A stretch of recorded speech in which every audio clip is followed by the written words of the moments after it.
Bienvenidos todos a este especial seminario web y mesa redonda del Jornal Club de la Academia Internacional de Hematología Clínica.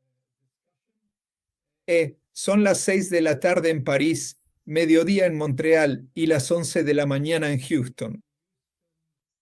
Y hoy nos vamos a centrar en un tema que está evolucionando rápidamente y que es sumamente práctico, como establecer un programa ambulatorio para la administración de anticuerpos biespecíficos en mieloma múltiple. No necesito dedicar mucho tiempo a convencer a esta audiencia de que los anticuerpos biespecíficos están cada vez más integrados en el panorama terapéutico del mieloma múltiple y definitivamente existe una necesidad creciente de adaptar nuestras infraestructuras clínicas para administrar estas terapias de manera segura, pero también eficiente, especialmente en el ámbito ambulatorio. Y esta transición traería oportunidades para mejorar la experiencia del paciente y optimizar la utilización de los recursos sanitarios. Pero también implica desafíos logísticos, clínicos y organizativos.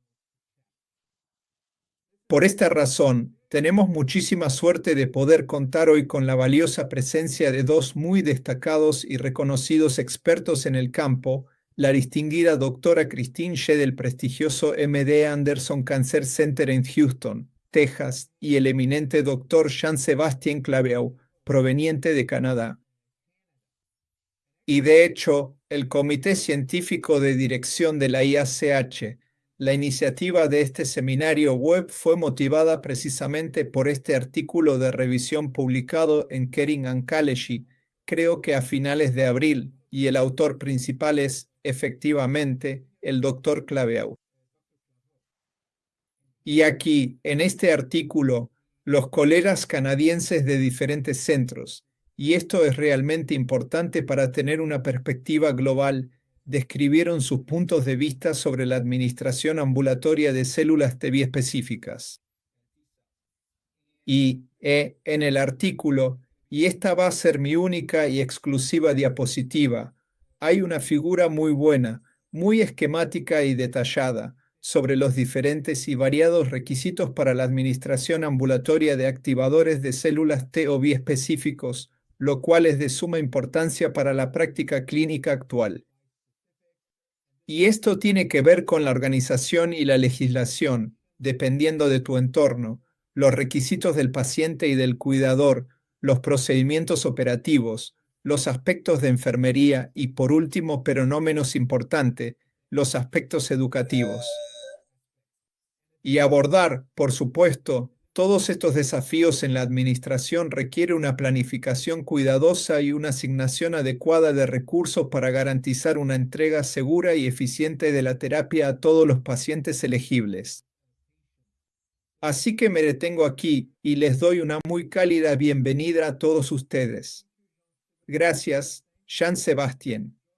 Gracias, Christine, por acompañarnos.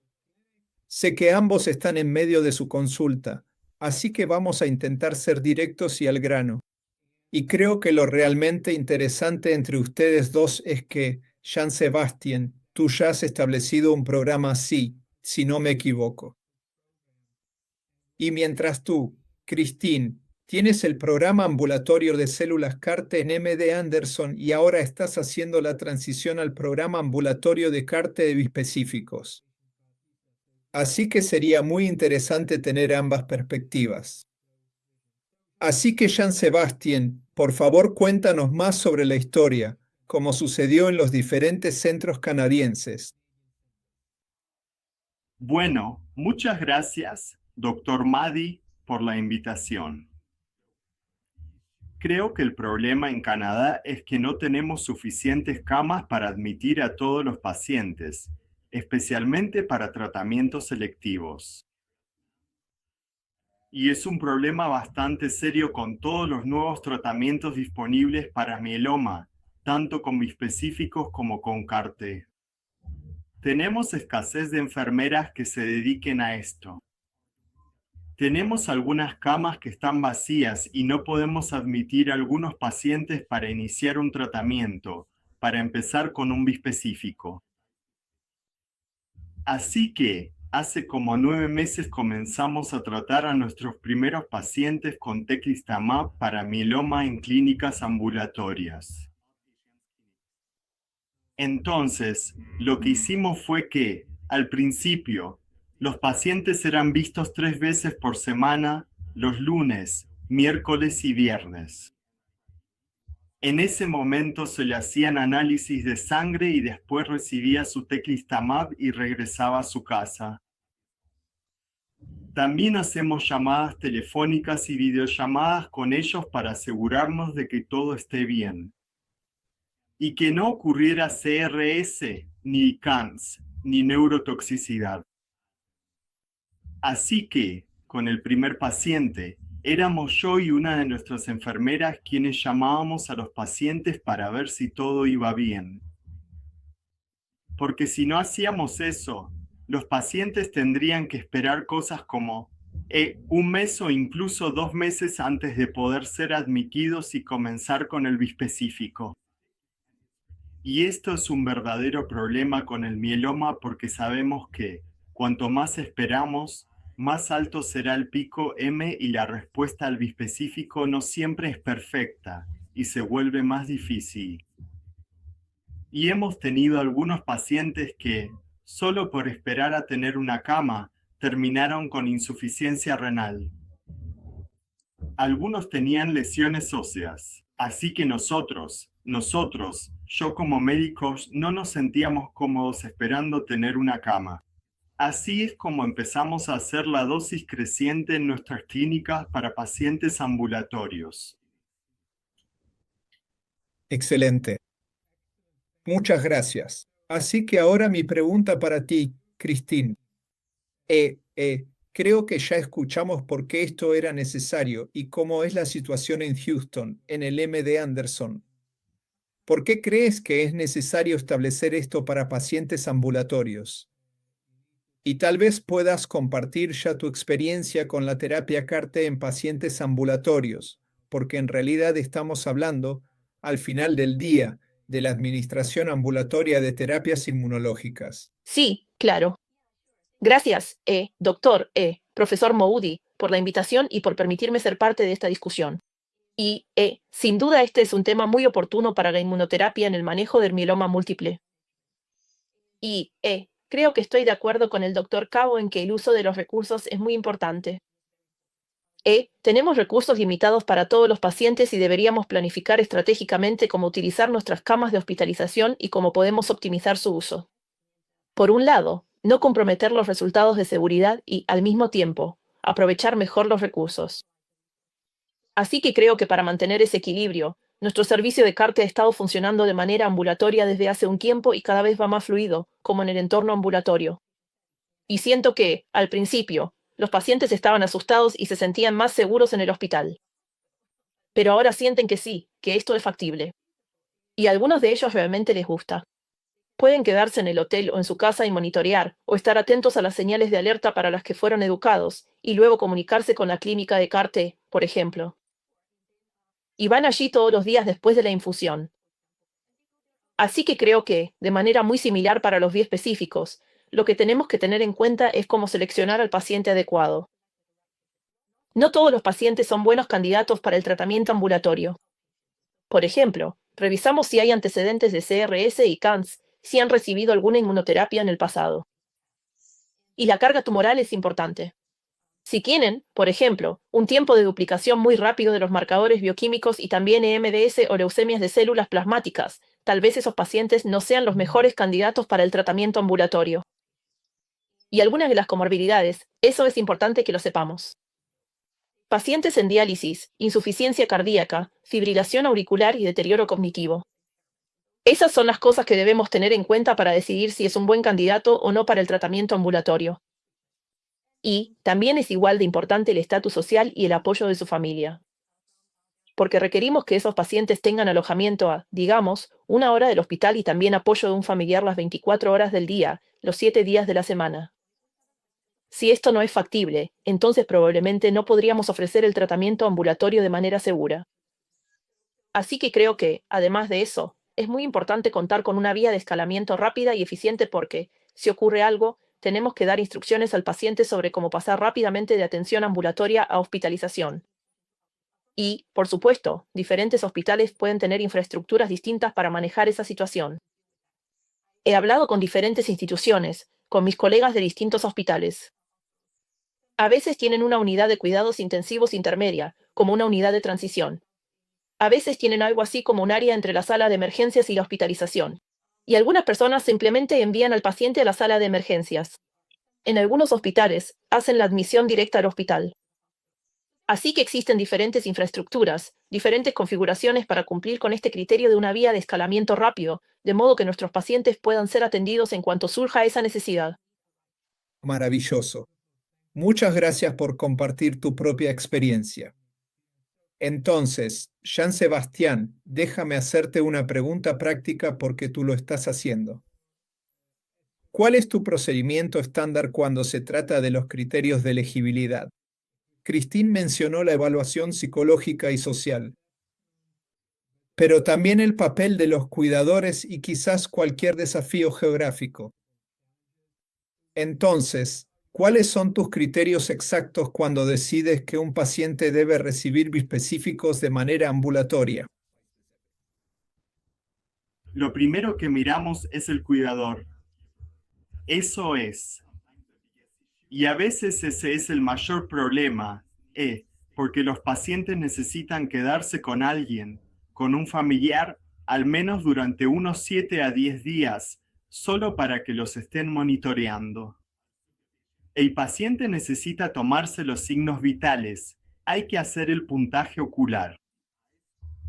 Así que muchas veces necesita tener a alguien cerca que pueda ayudarle con todo este monitoreo. Así que eso es lo primero que preguntamos.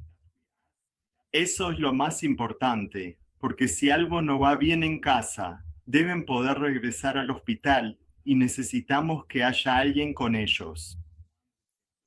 Así que realmente es lo primero en lo que nos fijamos, y a veces es muy difícil porque tenemos pacientes que están en muy buena forma y son elegibles para todo, pero están solos. No tienen amigos, no tienen familia cercana, así que eso puede ser realmente, a veces, un problema. Y sí, así que... Entonces, en su valiosa experiencia, tener un cuidador confiable, además, un plan de transporte bien establecido es, sin duda, un parámetro absolutamente crucial Exactamente, estar a punto de... para el éxito. Sí, así que eso es lo primero que miramos.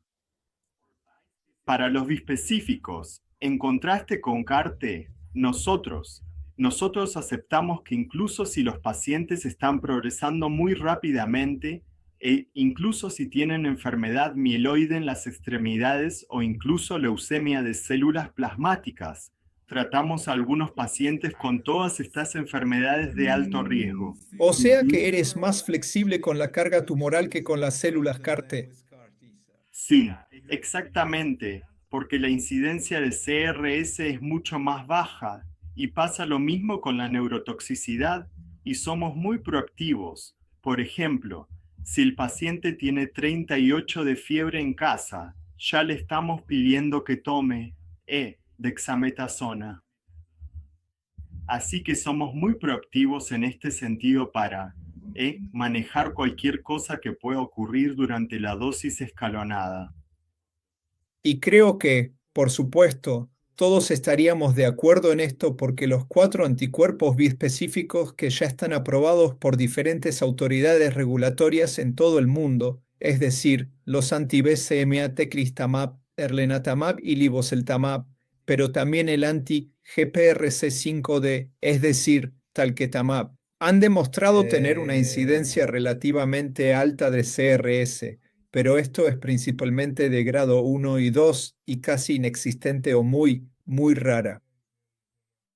Pero esto es principalmente de grado 1 y 2, y la neurotoxicidad casi inexistente o muy, muy rara, lo cual es bastante tranquilizador. Christine, ¿puedo hacerte una pregunta sobre por qué los médicos han seleccionado al paciente, cumplen con los criterios como te imaginas, la labor de enfermería y la coordinación de la atención.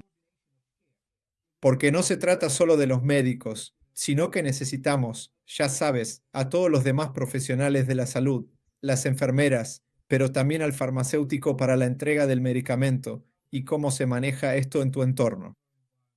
Sí, así que esto es fundamental como infraestructura para construir este manejo ambulatorio de la inmunoterapia, y si contamos con este equipo. De hecho, tenemos muchos, lo que llamamos AP, profesionales de enfermería avanzada o asistentes médicos, que realmente pueden ver a esos pacientes de manera rutinaria en la clínica de CARTE o en la clínica de inmunoterapia. Y nuestro personal de enfermería, por supuesto, hace mucha educación, y nuestros farmacéuticos clínicos también, ellos realmente ayudan a establecer esta infraestructura y también brindan educación al paciente. Así que, con este trabajo en equipo, es como una plataforma que se establece y donde todos desempeñan un papel importante. Y el personal de enfermería, cuando evalúa, sé que estamos a punto de lanzar el programa ambulatorio de bispecíficos, pero incluyendo el hospital de la doctora Claveao en Montreal, y también hay publicaciones, por ejemplo, de Emory. Ellos tuvieron una publicación muy buena y también la Clínica Mayo, de hecho, ellos también tuvieron un par de publicaciones muy buenas. De manera muy clara, como mostraron desde el ensayo clínico inicial, porque Tequistamab es el primero de su clase aprobado por la FDA para uso en el mundo real, así que por eso tenemos más datos provenientes de Tequistamab. En el ensayo inicial Majestic, la tasa de CRS se reportó alrededor del 60 al 70%. Curiosamente, con todas las buenas medidas, como por supuesto hay, como es multifactorial, selección de pacientes, educación y a veces medicamentos profilácticos. La tasa de CRS en el mundo real se reportó alrededor del 30%, o incluso a veces menos. Según una de las subcortes del estudio Majestic, solo el 27% de los casos de CRS ocurrieron en pacientes ambulatorios con el uso profiláctico de TOSI. Así que todos esos son datos alentadores para ayudarnos a establecer como un plan de cómo trabajar con la farmacia, con enfermería, para hacer el manejo ambulatorio. Entonces, aquí tenemos una pregunta del público para ti, Jean Sebastien. ¿Estás usando tocilizumab de manera profiláctica para todos, o dexametasona? Tenemos otro comentario de un colega que dice, nosotros lo hacemos, pero les damos una pastilla de dexametasona por si acaso. Y luego la otra pregunta que tenemos, y ambos pueden pensar en esto, es, ¿hay algún papel para la telemedicina en este programa ambulatorio? Sí, así que sí, damos dexametasona por si acaso ocurre algo. Así que los pacientes, todos tienen dexametasona que no toman, excepto si les pedimos que lo hagan. Sí, también estamos usando tocilizumab profiláctico, especialmente en pacientes con enfermedad de alto riesgo, pacientes que su MSP que es alto. También estamos usando tocilizumab profiláctico y ya tenemos algún estudio que muestra que realmente está disminuyendo la incidencia de CRS. Entonces, eso puede ser algo útil para prevenir ingresos de estos pacientes que están recibiendo bispecíficos en la consulta ambulatoria. Eso es lo primero. En cuanto a la telemedicina, sí, también estamos usando telemedicina. Así que en los criterios de elegibilidad, eso es lo segundo que miramos. Les damos a los pacientes un iPad para que podamos hacer videollamadas con ellos. Y también tienen un dispositivo para tomar la presión arterial y para medir la saturación de oxígeno en sangre y también la temperatura. Y tenemos una red tenemos acceso indirecto a todos los resultados de los signos vitales con con este dispositivo que usamos. Así que eso es realmente útil porque si el paciente tiene fiebre en pocos segundos, después de que le toman la temperatura, ya sabemos que tenemos que hacer algo y recibimos una alerta por mensaje de texto en nuestros celulares avisándonos que este paciente tiene fiebre. Así que eso es algo más de seguridad que usamos, pero que también es muy importante para los pacientes y ellos saben que sabemos lo que está sucediendo incluso si no estamos cerca de ellos, si no están en una cama de hospital. Excelente. Muchas gracias, Cristina. ¿Cómo está todo por tu lado? Y una pregunta práctica. No sé si hay una respuesta correcta o incorrecta por parte de la audiencia también. ¿Cuántas enfermeras para cuántos pacientes cada semana? No sé si sabemos la respuesta a esto. Así que sí, para bien específico. Todavía no hemos comenzado. Así que, por eso. Lo siento, no tengo la figura para ti. Pero nosotros, para cada clínica, Sí, sí. Yo siento no tener ese caso en particular. Puedo hablar en nombre de una clínica de mieloma normal, pero no de una clínica de inmunoterapia. Pero si estoy de acuerdo con el doctor Clavo, como esos dos aspectos que la profesora Mougi ya mencionó, como lo de las premedicaciones y también el monitoreo, ¿verdad? Estos dos van de la mano. Y creo que Así que en Estados Unidos, la guía NCCN ya aprobó TOSI como medicación profiláctica, además de que normalmente usamos Tylenol, Benadryl, como medicación profiláctica. Y dexametasona, sé que algunos centros consideran dosis entre 10 y 20 miligramos y esto es como se ha utilizado para eso. Y los dispositivos médicos portátiles, se han vuelto mucho más populares porque hay muchísima gente que tiene, por ejemplo, el Apple Watch u otros dispositivos similares. Así que creo que esto es algo que implica una curva de aprendizaje. Algunos centros han empezado a usar eso, pero todo el proceso, esos datos, que se reciben del paciente, y creo que algunos centros han empezado a usar personal de enfermería para monitorear esos datos y también los intervalos. Puedes configurar los intervalos para que se tomen esos signos vitales y luego ver cómo el personal de enfermería le daría instrucciones al paciente. Porque algunos centros, por ejemplo, en Emory, según los datos que han publicado, en realidad, una vez que se recibe una alerta de sospecha de CRS, le indican al paciente que tome dexametasona, Tylenol y Benadryl como medicación de rescate y luego le indican que acuda al hospital. Así que creo que esas son cosas en las que la tecnología también nos está ayudando a hacer que este manejo ambulatorio sea viable. De hecho, Christine, tú ya casi respondiste a un comentario o pregunta del doctor Oteleye Lakota sobre la monitorización por telemetría o el registro independiente de signos vitales, precisamente estos relojes conectados. ¿Esto es algo que están usando en Canadá? Sí, pero sí, estamos usando principalmente la monitorización puntual de signos vitales, pero también intentamos la monitorización continua. Pero a veces es más un problema porque, por ejemplo, el sensor de temperatura no funcionaba a la 1 de la mañana, así que recibimos una llamada por esto. Así que ahora estamos más en el monitoreo puntual para biespecíficos, pero creo que es algo realmente prometedor y que aumentará la seguridad, especialmente con CAR-T-U, donde los pacientes pueden tener más CRS y complicaciones. Excelente. Gracias. Entonces, parece que es un tema muy emocionante y algunos colegas están muy entusiasmados. Se preguntan, ¿podemos hacerlo en casa?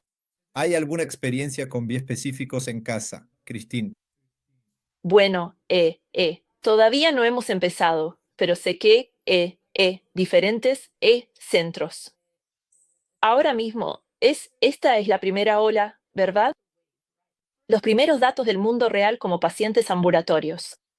Así que en casa, yo no estoy segura porque se necesita una enfermera de quimioterapia presente para administrar el medicamento y si alguna de las infusiones a domicilio puede organizarse, con las enfermeras de quimioterapia. Eso potencialmente sería una posibilidad, siempre y cuando la enfermería esté ahí para observarlos durante un tiempo y bueno, yo creo que veremos si alguna infraestructura lo permitiría. Y Jean Sebastián, la misma pregunta para ti, especialmente considerando, ya sabes, las distancias en Canadá, que tal vez sea una opción que hayas considerado. No lo hacemos en casa, pero para algunos pacientes lo hacemos en clínicas privadas en ciudades pequeñas, donde iniciamos la primera dosis aquí en el hospital y para la segunda, la tercera y todas las demás dosis, los pacientes la reciben en una clínica privada. Y hacíamos como una videollamada con ellos el día de las infusiones y también hacíamos los análisis de sangre en la clínica privada. Así que esas son las cosas más cercanas que haremos por ahora.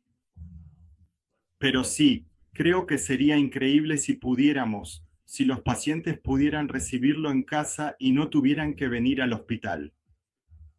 En especial, tratamos a algunos pacientes de edad avanzada, un paciente de 91 años.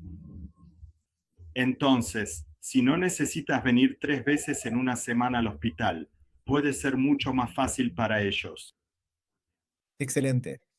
Entonces, usted mencionó que también confía en algún hospital comunitario local, en alguna clínica más pequeña, por si acaso. Ya sabe, la distancia es larga. Eso me lleva a la pregunta que también recibimos de la audiencia, porque hablamos sobre el papel del médico, el papel de las enfermeras, el farmacéutico. Pero, Christine, hay otros miembros del personal exactamente, porque, por ejemplo, Jean Sebastián mencionó a los colegas del hospital local. Ustedes capacitan, tienen programas, involucran en la formación a otros miembros del personal que no están directamente involucrados en el programa, pero que considerarían que pueden participar en algún momento. Sí. Bueno, en nuestros centros sí contamos con trabajadores sociales o gestores de casos porque su participación es esencial. Así como mencionó antes el doctor Plavo, cuando se evalúa a esos pacientes, uno de los aspectos es el estatus social, el estatus socioeconómico y si el cuidador es como factible. Así que esos son aspectos en los que, por supuesto, involucramos a esos miembros del equipo. Y luego, para como las otras ubicaciones satélite, esa es una excelente pregunta. De hecho, estamos explorando si podemos expandir el programa a esas ubicaciones satélite más pequeñas y remotas, y así que veremos si tenemos alguna experiencia para compartir. Pero creo que eso es factible porque uno de los programas en los que estamos tratando de trabajar es en educar a la comunidad, porque en Estados Unidos tenemos hospitales universitarios académicos y también oncólogos que ejercen en la comunidad. Y ahora estamos tratando de ayudarlos a establecer su infraestructura, ya que esos centros son de menor tamaño y a veces están más alejados, y estamos viendo cada vez más oncólogos comunitarios interesados en implementar tratamientos biespecíficos, como tratamientos ambulatorios, en sus propios centros. Así que, bueno, estén atentos. Maravilloso. Gracias a todos por acompañarnos y tenemos una última pregunta sobre el papel de la inteligencia artificial. Pero, al elegir y usar biespecíficos, esto nos llevaría más allá del alcance de esta discusión. Prometo que tendremos algunas actividades dedicadas, desde el ICH, específicamente dedicadas. Y quizá hayan notado que ya estamos desarrollando un chatbot dedicado especialmente al mieloma, el famoso Dr. Richard que lanzamos durante el Congreso COMI, las controversias en mieloma múltiple. Gracias a ambos, Jean Sebastián y Christine, por esta discusión tan perspicaz y práctica. Creo que la mesa redonda de hoy dejó claro que establecer un programa ambulatorio para la administración de anticuerpos biespecíficos en mieloma, y supongo que esto también es relevante para el linfoma y otras enfermedades, no solo es factible, sino también esencial para optimizar la atención al paciente y la eficiencia del sistema de salud. Y, con una coordinación cuidadosa entre los equipos clínicos, la infraestructura adecuada, la educación del paciente, la disponibilidad de cuidadores, pero también protocolos de gestión de riesgos, podemos trasladar de manera segura esta terapia innovadora al ámbito ambulatorio. En nombre de la Academia Internacional de Hematología Clínica, gracias a nuestros dos panelistas. Gracias a todos los que participaron, que nos acompañaron y, como siempre digo, sigamos compartiendo experiencias y avanzando en las mejores prácticas para hacer que estas terapias sean más accesibles para los pacientes en todo el mundo. Este es el ADN de la ICH, Hematología sin Fronteras. Así que, donde sea que estén, por favor cuídense y nos vemos pronto. Gracias. Gracias. Gracias.